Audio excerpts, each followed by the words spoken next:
Yan, it's a giant spider. Yan. Pero ito yung isang tarantula.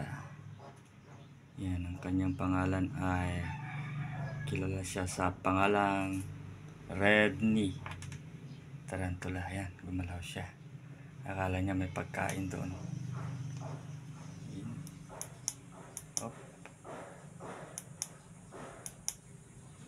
Yan.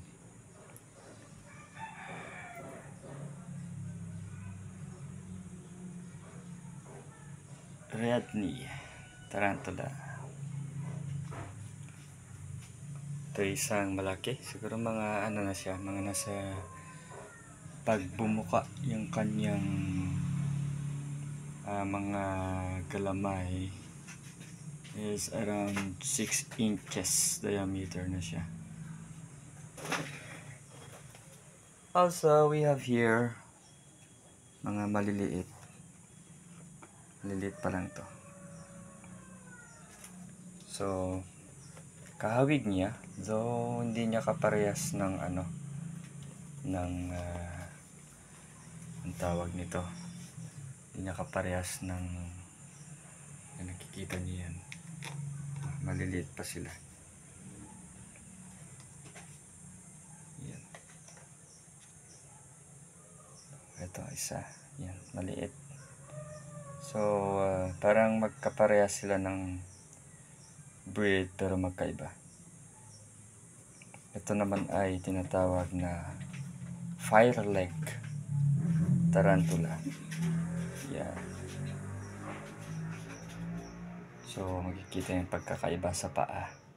So mas maraming orange ang kulay nito sa paa. Ito naman ay stripes na black and orange. Yan. So ito busog siya. Halos kakakain lang. Malapit na ito mag-molt.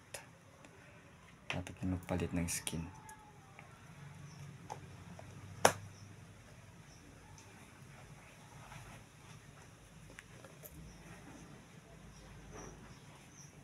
Meron pa tayong isa dito na maliit. So, handa lang sa pagbukas kasi baka tumalon.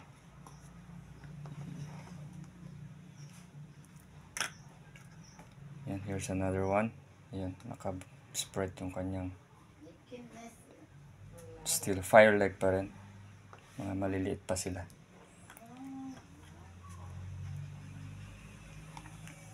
Bali ito yung kanilang kinakain. Kinakain ko sa kanila. Ayan.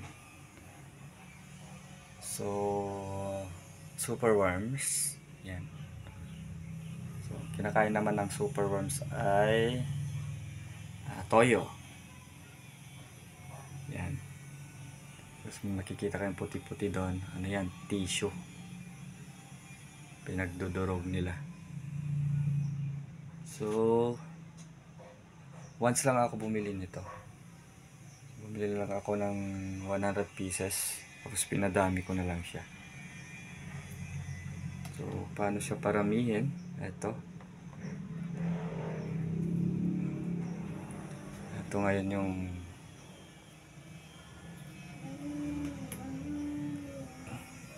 mga worms na naging pupa.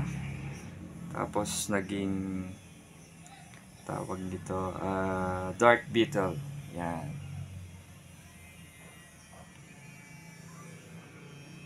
So ayan. So hindi magastos. Magandang alagaan ang tarantula. Hindi siya hindi siya high maintenance. Hindi gaya ng ibang pets na kailangan mo pa ng vet. So ayan. Tarantula.